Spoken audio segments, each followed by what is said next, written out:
Welcome to my new guide for the first Panther in the German tech tree, the Panther D.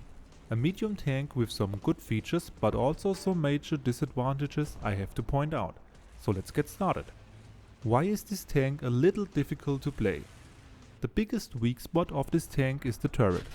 Everybody knows that and can shoot and penetrate the cheeks or the cupola. That is always a weak spot because of the round shape.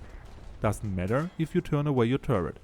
And speaking of turning away your turret, easier said than done, because your turret rotation is super slow. So maybe peek and boom and using the gun depression is an option.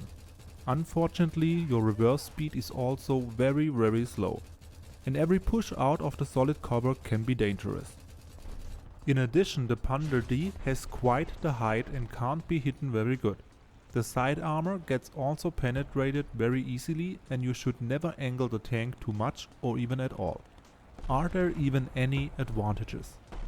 The tank has a really good gun, good magnification and penetration value, and an average reload time and a high velocity of the shells, which gives you the advantage you need. Also, the post-penetration damage is not that bad. The front blade is strong and only a few enemies can penetrate it, so there are some situations you can use it. You have some average acceleration and top speed, so you could possibly get to a good position, but I did better with the Panther D as I used the following tips. Tip number 1. Avoid close combat. As mentioned before, only your front blade has some armor, but even an IS-2 is able to penetrate it from the front. And this might be a tank you face quite frequently. Play from some distance at around 600 to 800 meters. The further you are away from the enemy, the smaller your weak spots get. At this range, the enemies will also lose most of their penetration value and aim accuracy. But the gun of the Panther is still good.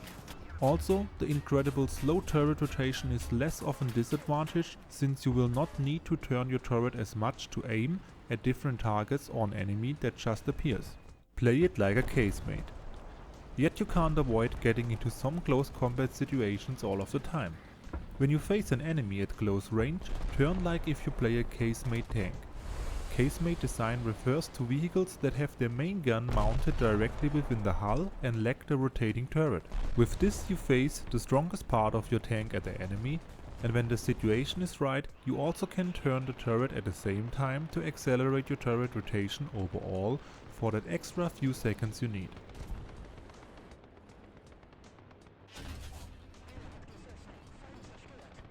Tip number 3. Support from second or third row. I tried to get to some good sniping spots to use that gun, and actually the tank has the necessary top speed to get you there. But guess who was also there?